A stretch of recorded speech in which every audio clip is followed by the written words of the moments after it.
Hi, welcome to the channel. So in this video, I'll be using the Django REST framework, using the Django web framework for some backend, and we'll be creating a library API. So we'll just be having a library website, and you'll be able to create a library API to be able to go and do some various HTTP requests using the Django REST framework. So REST framework, representational state transfer, so we'll be just making HTTP request, and what we'll be getting back is our data in JSON format. So I'll put the link to the GitHub repository, which has all the source code, in the description. So, and also a very detailed README follows it as well, so to be able to follow through this backend programming here, you'll use the README, as I've been able to detail every single step. In this video, I will not cover deployment, but I will cover deployment in a later video using Heroku or any other deployment site that I will come across. So first step, it's just going into your virtual environment. So I created a virtual environment. As you can see, you can just do an ls here. You'll see the virtual environment. I've written it here as env. So the command that you'll use to create the virtual environment is python 3-m venv then env. So in this case, I'm not going to run this right now because I already ran this and I installed the Django in it. So when you type this command, you'll be able to create the virtual environment. So when you do that, you do a pip install Django 4. So I'm just put the command in there. This is the command that I put here. So if I run this, it will say requirement already satisfied, which means that I already have it on my virtual environment. So once you install the virtual environment, you have to use source, you have to activate it. So to activate it, let me just press deactivate. Let me just do a deactivate, so I'm outside the virtual environment. So that I can get into the virtual environment, I'll just do a source env, which is the name of the environment, bin, then activate. So when I do that, I'm now inside the virtual environment. You can see that when on the left hand side, you'll see you're inside the virtual environment. Let me just clear the screen here. So once you have done that, you could see the Django. When I installed Django, the requirements already satisfied.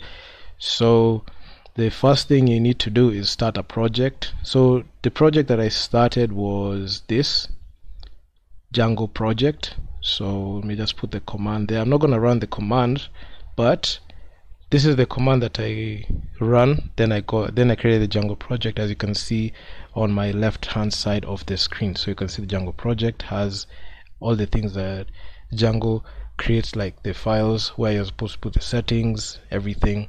I've been coding in Flask, so Flask you have to build and structure the whole application by yourself, but when you use the Django web framework, you have the ability to be able to have all these things there. So you have all the dependencies and have the structure of the code. So the only thing that you'll need to do is just fill in you only have to put the settings, the URLs to your apps, which are going to cover in the later video. So I'm not going to run this because I already have the Django project already there.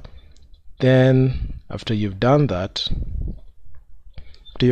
in there, you will see the project hierarchy. You'll see the Django project. The Django file folder has the double dunder init. You've got the settings, you've got the URL, you've got the WSGI, you've got the manage.py, then you've got the .env, which is our virtual environment outside. So the init.py file indicates that the file is in the folder, as the files in this folder are part of a Python package. Without this file, we cannot import files from another directory, which we'll be doing a lot, especially when it comes to Django. So we have the asgi.py file, allows for an optional asynchronous server gateway interface to be run. That's going to be important because you're just going to cover it later. Then you've got the settings.py file, controls your Django project's overall settings. So you can see when you're using the Django framework, when you when you start a Django project, you create a Django project, it gives you like all these files that enable you to be able to like have a control panel for your application. Then we've got the urls.py file, tells Django which page to build in response to a browser file or URL request. Then we've got the wsgi.py file, stands for the web server gateway interface, which helps Django serve your eventual web pages. So we created that Django project just for the base. So you can see the double done init, you can see the ASGI. So you have like the default, you've got the default settings that are already set. Then we've got the settings.py file that you're going to add a bit of things, especially when you're developing.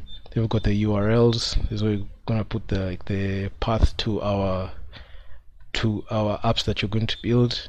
Then we've got the WSGI. So mostly you'll be dealing with the urls.py file.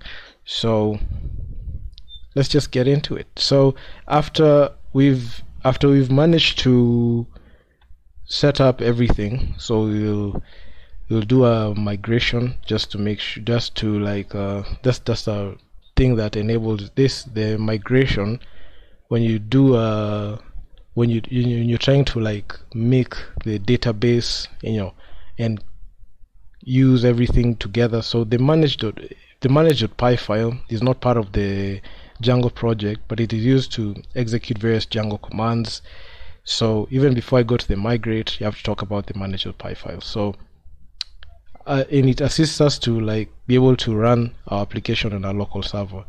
Then use it now with the migrate to synchronize the database with Django default settings and start up the local Django web server with the run server. So the migrate allows us to sync the database with the Django the Django application that you've made. So if you do a migrate, then you do a run server. So I'll just put the commands there on the screen, just put them there. So if you do a migrate, it tells you I already did the migrations for the application, so there's nothing to migrate right now.